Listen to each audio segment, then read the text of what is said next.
Good afternoon. My name is Turner Bitton. I'm the executive director here at Westview Media. If you're watching this, you're watching the recording of what was supposed to be a live town hall. There have been some changes to the way that Facebook conducts and hosts our live streams, and we can't get it to work today, so I apologize for those technical difficulties.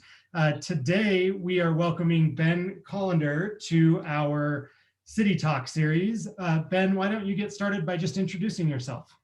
Yeah, thanks, Turner. And I just want to say thank you for doing this work. This is such a great way for us to get out the word on what we're working on and work with new audiences as well. So just want to say thanks for the invitation to speak. I'm Ben Kolander. I'm the director of Salt Lake City's Department of Economic Development.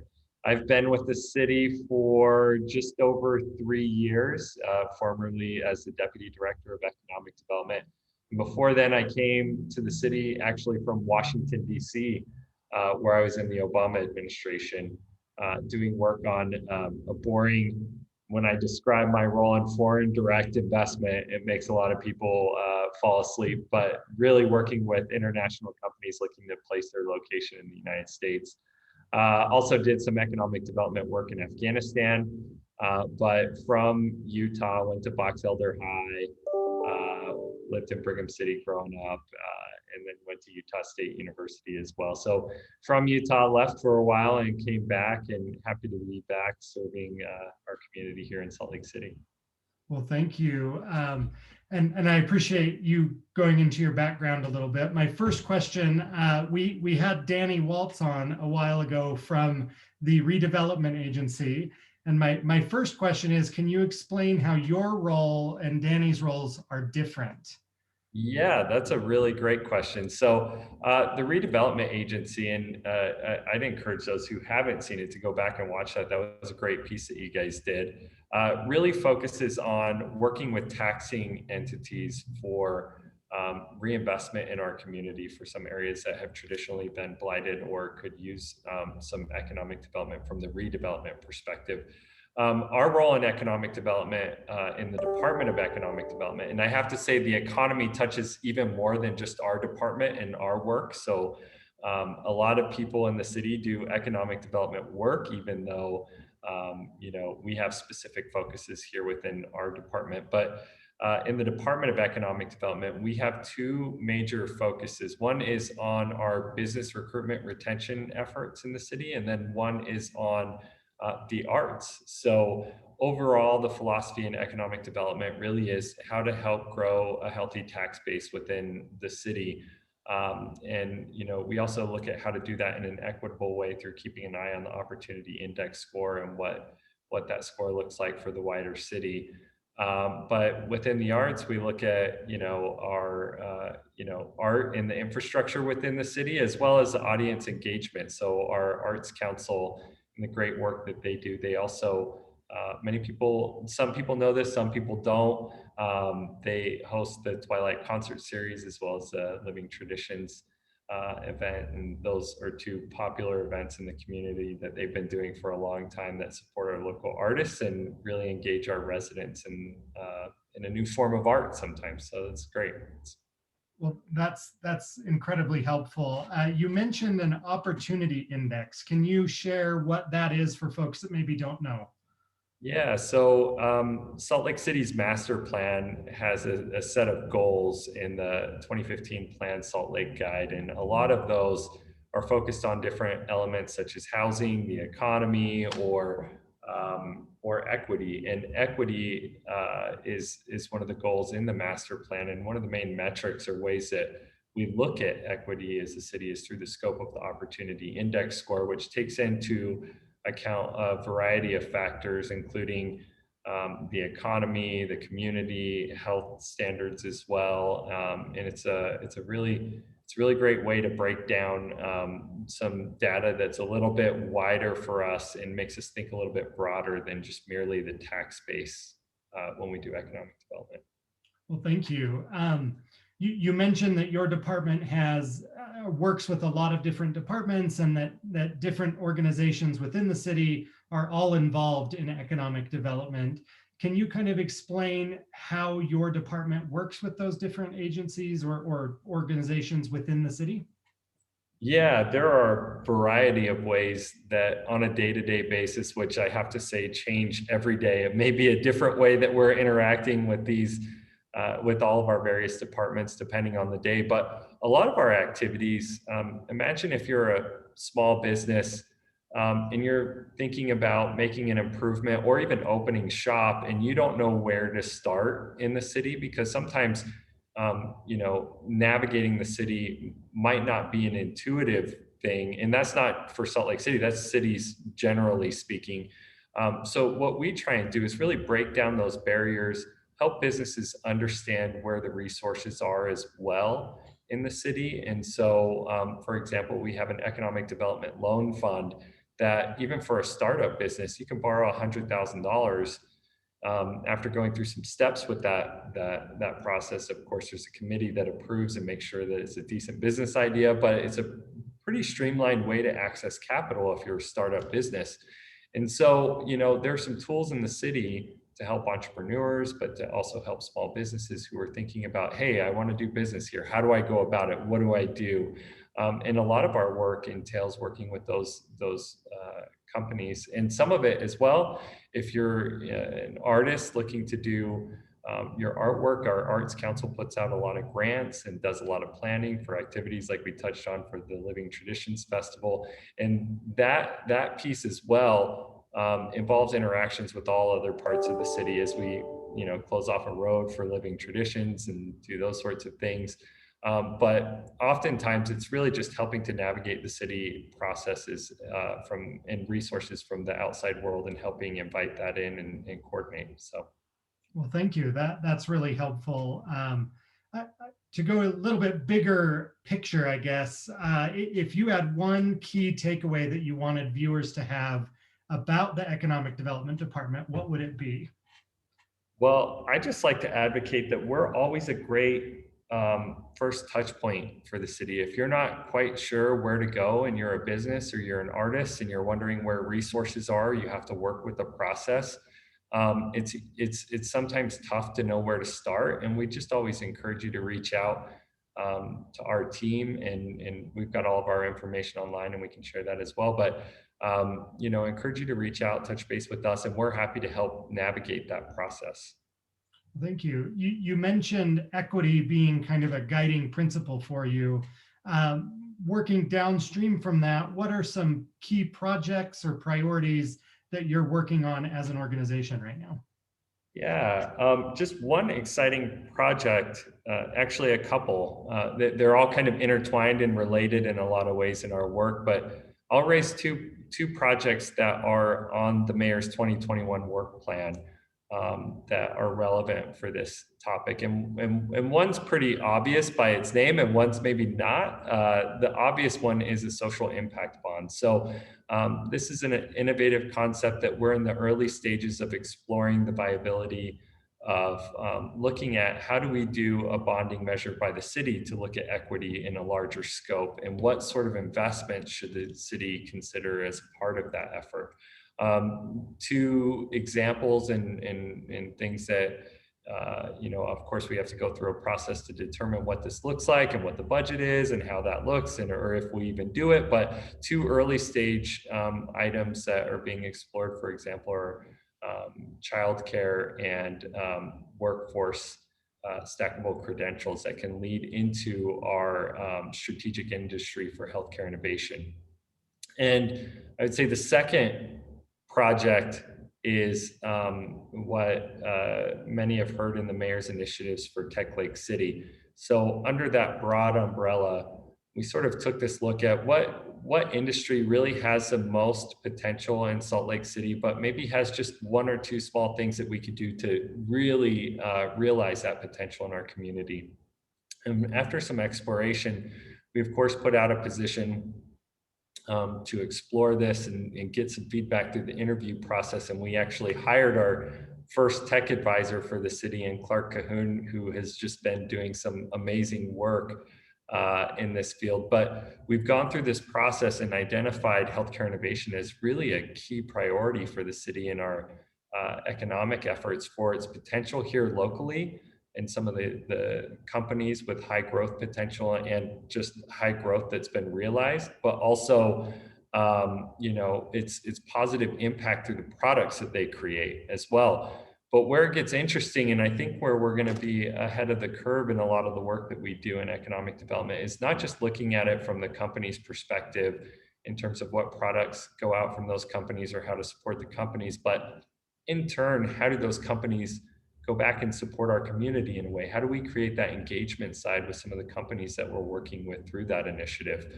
And we go back to stackable credentials and really thinking about, how do we look at our community as a key asset for these companies, and how do our companies in turn look at our community as key assets for them as well? As a traditional way that companies may think right now is, generally speaking, I want to put out a job and think all across the country about who is the most experienced person who could do this one thing. But instead, how do you, one of the questions that we're asking with our efforts and our projects is, how do you think about it as we have this community that's already here? How do we help them participate in the growth of the economy? How do we help them through our efforts and thought process and human capital? How do we create those jobs that are for here and not just bringing people in from all over the country and putting pressure on our housing market and doing the other things? How do we invite people to participate in our economy in that way? So it's one thing that we're working on and thinking about now in our efforts, and something that I'm really excited about in those two projects and how they tie together, and how they have just a tremendous amount of economic potential for the way that we do economic development. Well, thank you. I really appreciate that. You've talked a lot about the kind of expansive nature of the work that you're doing. How do you, what kind of criteria do you use to make strategic decisions about where to invest resources or time? How do you kind of you mentioned healthcare innovation as a sector that you're interested in. How do you kind of come to that decision? What type of work goes into that decision?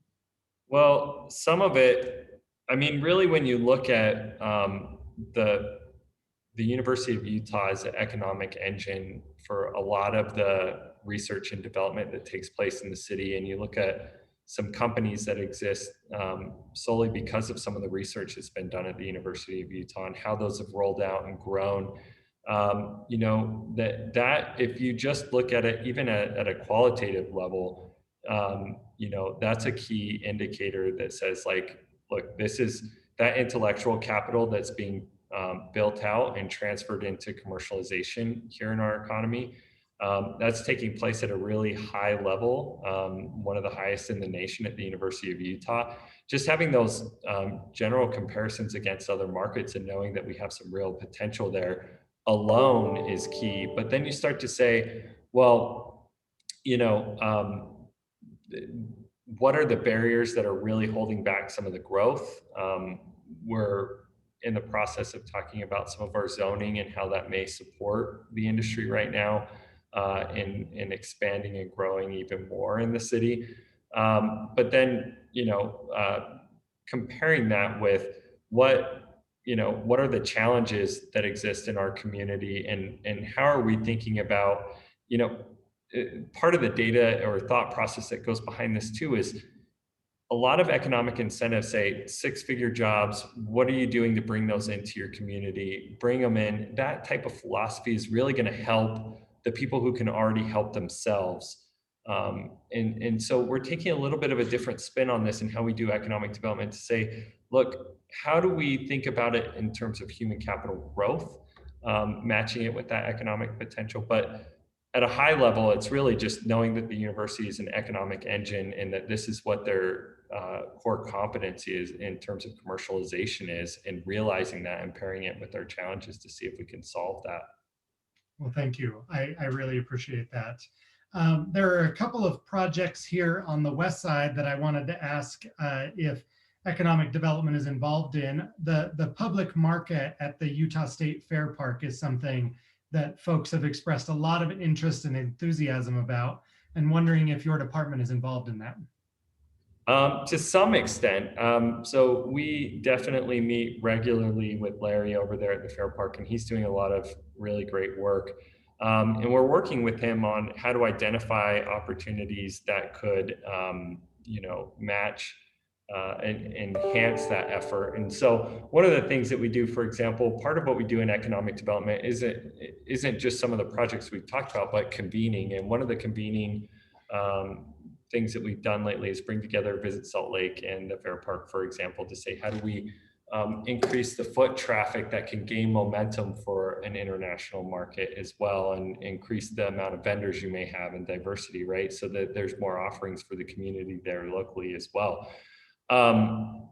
But in terms of the international market and our involvement, it's mainly been in a collaborative sort of partnership mindset, and how do we come in and bring other people to the table who may be able to help with that concept or grow it. So we've been engaged, and definitely something we're interested in seeing grow. Well, thank you. And kind of the same question for the Utah Inland Port. What role does the city have there, and what specifically, where does your department fit in there? So that's a bit of an ongoing conversation with the city right now, for sure, and something that we're working out the details on. Our department involvement right now is a collaborative one in all parts of the city, really looking at this.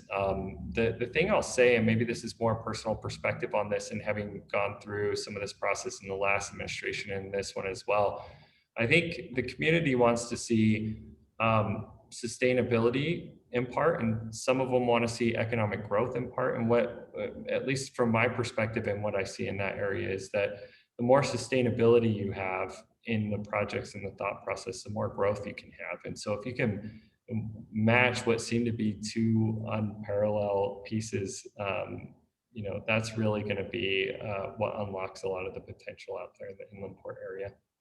And certainly innovation and that type of thing helps lead us in the right direction.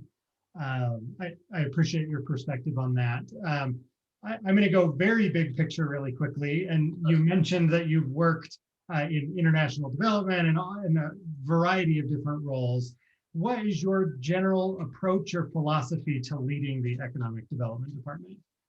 Yeah, I appreciate that question. And, I said this in my confirmation hearing, and I've thought about this every day in the role is, you have, maybe I'll get a little technical in this for a second and nerd out on the economic side to explain this, but in economic development, you really have these different forms of capital that you look at. You have the physical capital, you have the financial capital, you have the intellectual capital, then you have the human and social capital, right? And so as an economic development director, what I really look at in everything that comes across my desk is how does this effort support human and social capital, right?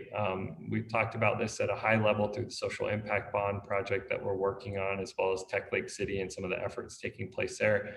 But how does this actually tie together human and social capital as a North Star in the efforts that we have in our department? And that's what I bring to the role and to the job every day, is like looking at how all those forms of capital can roll back and support human and social capital.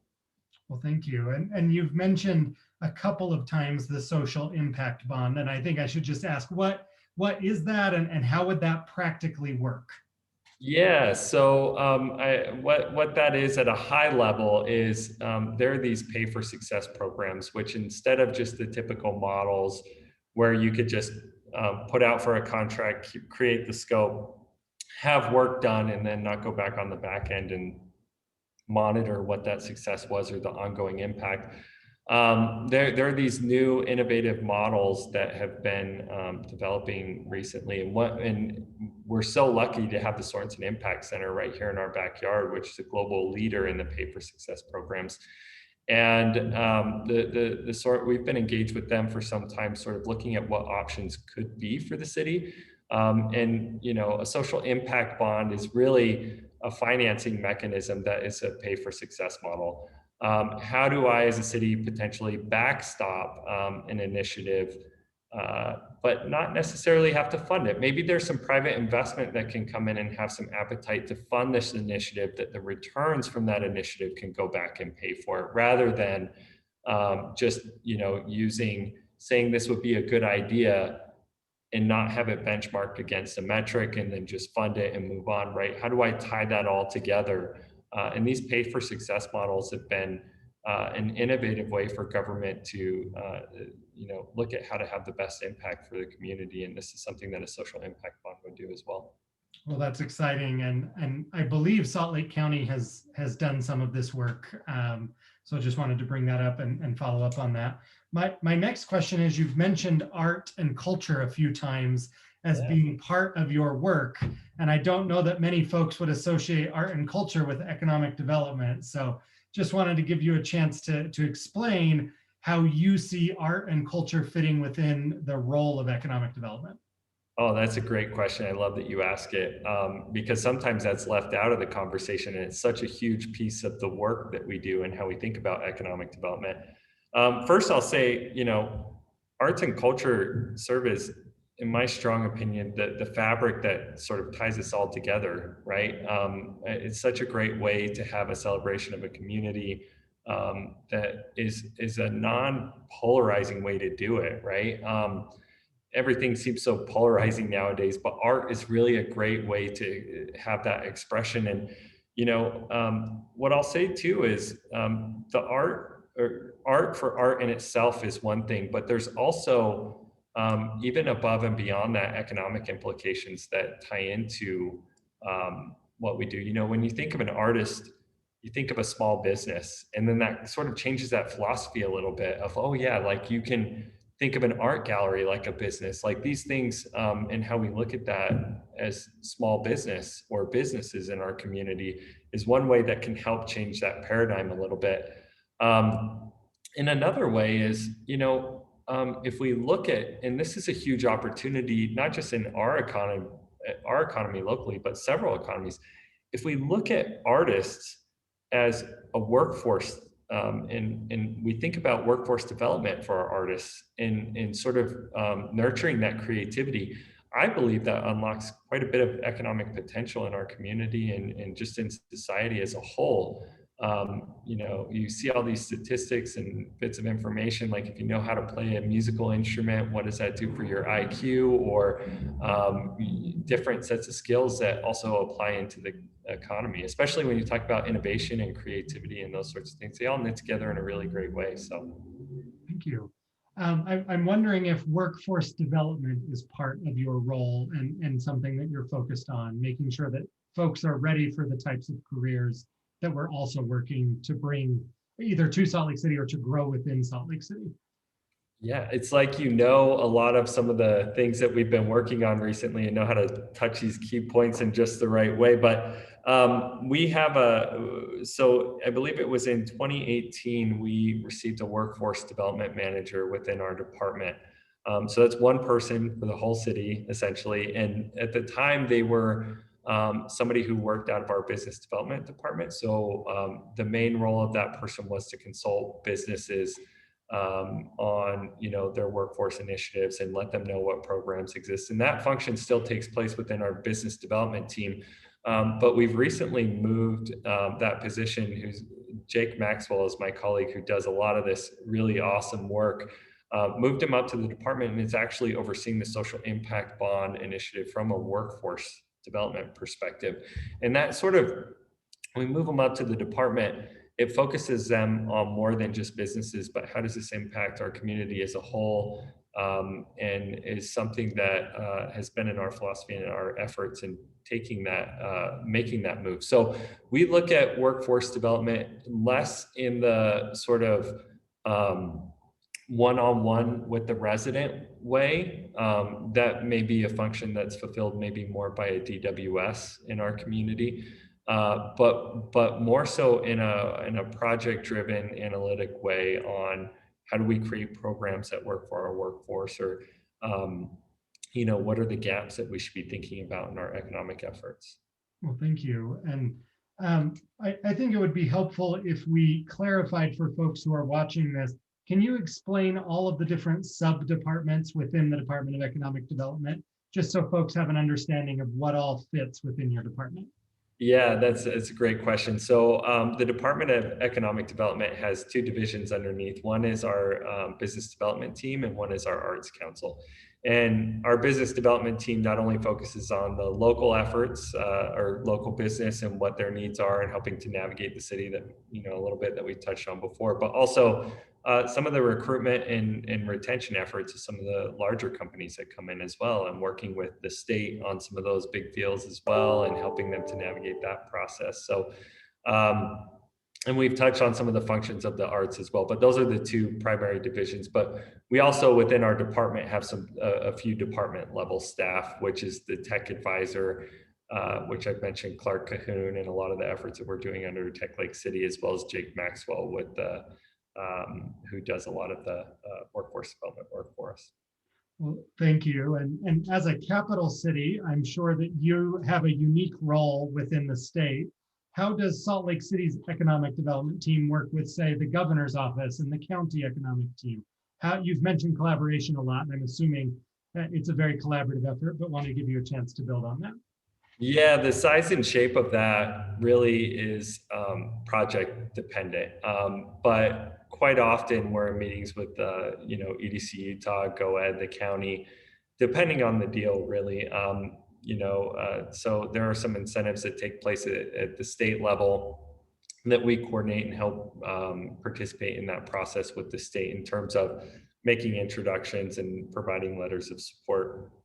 And then, EDC Utah, in terms of the early stage recruitment process, we work a lot with them to both market why Utah is a great place and why Salt Lake City is a great place, and then work with the company on narrowing down their site selection to ultimately land them here. And the county really comes into play. The county's great because they've got a lot of really great data that they collect at the county level that they can supply, and they also are sometimes a participating taxing entity on some of the deals or conversations in a project area for the redevelopment agency as well, and some of those interactions. So it depends if it's a big business, if it's a small business, if it's what does that look like? Is it information that a business is seeking that we can help to pull from? So it changes, but that's the main ways that we interact with those stakeholders. Well, thank you. I appreciate that. My final pre-prepared question, and then I have a couple of random grab bag questions. Sure, but my final pre-prepared one is, if you could share a story of success or something inspiring that's happened that you'd like to share about your department. Yeah, absolutely. Where do I start? There are so many things I'd like to talk about off the top of my head, but one thing I think that a story of success off the top of my head is, obviously we're going through some challenging times with COVID and looking at the economic recovery, and we know a lot of our local businesses are suffering through this, and our role in economic development, sometimes as a coordinating entity, plays a substantial role on how companies or businesses can still survive through this pandemic. And some of that is getting out resources and information, but some of that is by some of our project work. And one of the projects that comes to mind that I'm really proud of the team for is a partnership we recently did with the Downtown Alliance in terms of the open streets. So it was innovative in that it's something that actually, if you think about it from a tax base perspective, it generates tax base in to be able to increase retail sales in such a way, but it also helps the businesses. And what we did was looked at temporarily closing off from 4th South to South Temple on Main Street.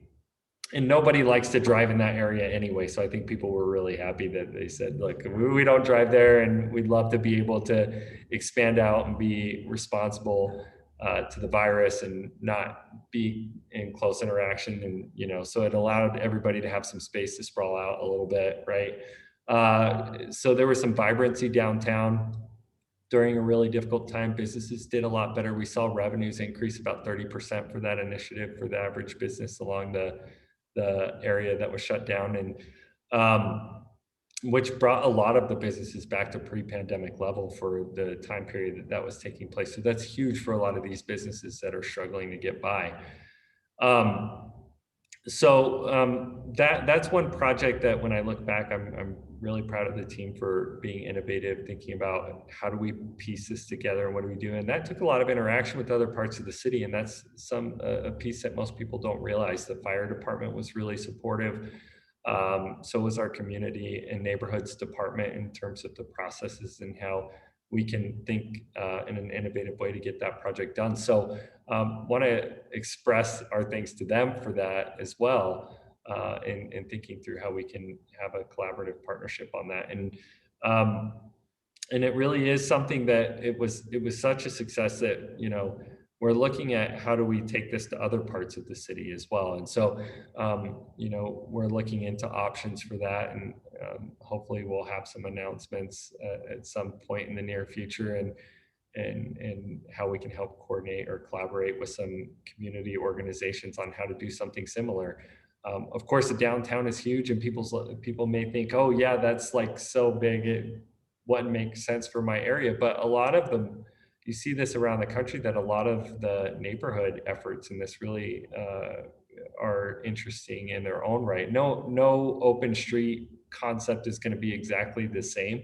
Everyone's going to have its own flavor. But if you just think functionally about how do I allow businesses more space to operate, and how do I bring more people in, I think there's some really great models that we can do throughout the city, and for some West Side communities as well.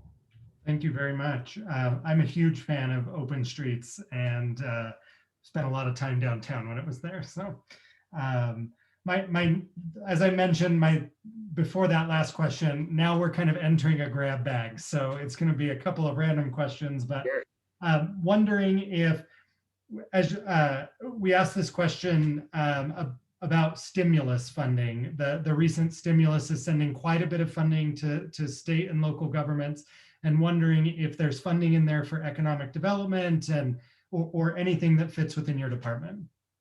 Well, and this goes back to my point earlier that economic development touches so many parts of the city that even if it doesn't go within our department, it may still be going to economic development in terms of the concept or the thought process.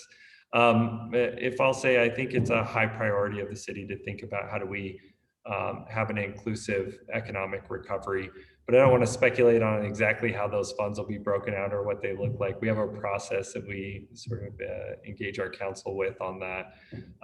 But I think what you can expect to see out of that, if I had a crystal ball, is that any funds that are used for the economy are going to be funds that are really used through the concept of how do we do this, and how do we have an equitable and inclusive economic recovery for the city. Well, thank you. I appreciate that. My next thing, this is a little bit of a bigger topic, but one of the things that I was impressed by during the COVID response from the city was the flexibility through executive actions and different things that allowed restaurants to expand outdoors. And just wondering if you could share maybe some lessons learned and things that you all learned through COVID-19 that maybe will continue into the future. Yeah, that's a great question, because this is one that we look at quite a bit. And for those of you who may not be aware, we've actually put out a guide that helps businesses who are thinking about having some flexibility, and artists as well, performers, like what sort of excuse me, how do I go through a process? What if I want to put up a temporary structure? How do what if I want to put up a temporary structure on my own private property versus the public right of way? What are the differences? What are the processes?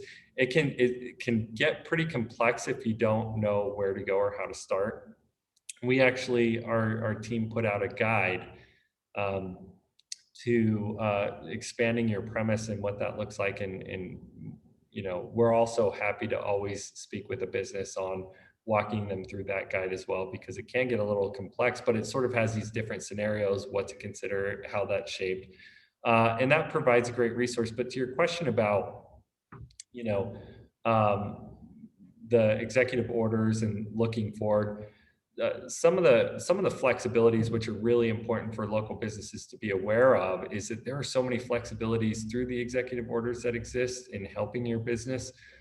One of them, for example, is that if you have a temporary structure under 200 feet on your private property, just run with it. You can utilize that without any sort of a process in the city right now under the current executive order. So um, though, it gets a little complex when you want to talk about putting on a piece of public right away, and that's what the guide's for. But that's one big piece that is a real flexibility by the city. And when you start talking about expanded premises as well, the city has flexibilities if you want to use a public right of way, how to use that in a monthly basis instead of an annual fee. So it makes that substantially cheaper if you're just looking for it for a temporary basis as well. So some of those executive orders have had a real positive impact. And a lot of people ask me, well, how many people are utilizing this? Or are you sure your efforts are working? And I think when you look around town, you can see a lot of these temporary structures on private property. The thing I like to say is, look, nobody's measuring that because they don't have to go through a process in the city. So it's hard for us to give an exact number of what that is, but anecdotally, you can see it around the city. And then, the flexibilities for temporary structures as well on the public right of way. One of the challenges is you have to tear those down every night, and it's just a temporary thing that you can do. But the big piece in terms of looking forward and into the future, I think we've got, and so we've got the end game legislation, which is looking to cancel any executive orders by all levels of government once we meet certain thresholds. I've heard predictions that that's going to happen sometime in May, and of course that's on speculation that we're going to have a certain number of vaccines and spread rate and everything. So the big thing I'd say is when we're thinking about these processes, how many are going to be permanent? How many are going to be temporary and end with the executive orders? And that's a conversation that needs to take place within the city and something that we've definitely got to do. But there are innovative concepts. So there are cities around the world that especially up in the Nordic region that have winter for such a long period of time that they do like outdoor dining in the winter year round, right? And they have these really vibrant communities even in the winter, and they're highly active. And a lot of people call us ski city, right? And really thinking through that vibrancy might be a huge opportunity for us in the future, and something for us to explore that would make us a more interesting place for tourists and also for our local residents. So it's something that it's interesting that COVID has in some ways maybe having us think outside the box on what the potential is for those sorts of activities. Well, thank you. I really appreciate that. My last question, and this is pretty specific to another process that's happening in the city, but I'm wondering if your department has been involved in the development of the street typologies guide that's being developed by the city. We've had some engagement, but not a deep level. Our engagement mainly has been coordinating feedback from some of the local businesses for the transportation division within community and neighborhoods. So we've had some feedback into it and some coordination, but in large part that's been led out by that department. Well, thank you. I just wanted to ask that to clarify. I am out of my prepared questions, but I do have one final question for you, which is there a question I should have asked you today that I didn't ask you? Oh, goodness. That's great. I think what comes to mind is, why is economic development important? I think, It's a question that we get sometimes because I think there's this perception there are economic development organizations that do it right, and there are economic development organizations that do it wrong. So Salt Lake City is one of 65 economic development organizations that are certified by IEDC, out of something like 8 to 10,000, and that number is pretty flexible, right? A lot of the communities, and I'm not going to point fingers, but you hear these stories about communities that throw cash at businesses to come to our location, and then you find out that they don't even do it what they promised, but they got cash up front or this or that.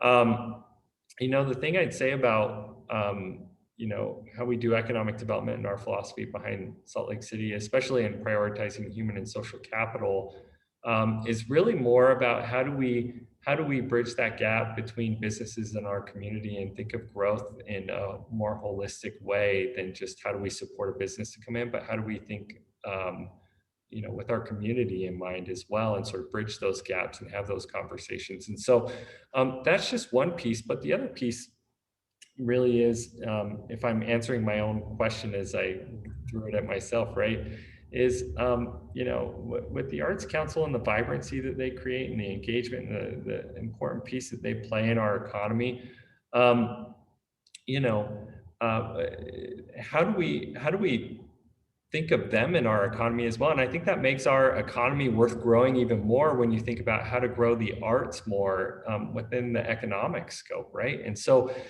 that's a big piece of it. And if you're a local entrepreneur or a business or a company that's innovating on something that's going to be important to people's health, if you're wondering, how do I even start or have a conversation with the city about resources that exist in the community? Not even within our city, we keep track of everything that exists, whether it comes out of the federal government, the state government, the local government, or one-stop shop for those pieces of information. And so how do I engage and figure out what my next step should be? Where are resources? We're here for you to help with those sorts of thought processes. And I think that is just such a value add for our community, and filling that role. I think companies also find a lot of value in engaging with us, but we know only a small portion of businesses throughout our community even know how to engage us on this, which is why I'm so happy that you've invited us, so we can reach new audiences and let them know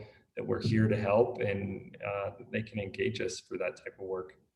Well, I really appreciate that. And I apologize that we had technical issues today and that we are pre-recording this, but I will make sure that I direct folks to your website, provide your contact information. And I just want to thank you for your time today. I really appreciate it. Well, thanks, Turner. It's been great speaking with you as well. Yeah, well, I will make sure that I get this recording up in about the next 10 minutes. And thank you for your time today. And we'll definitely have you back. All right. Thanks, Turner. All right. Take care.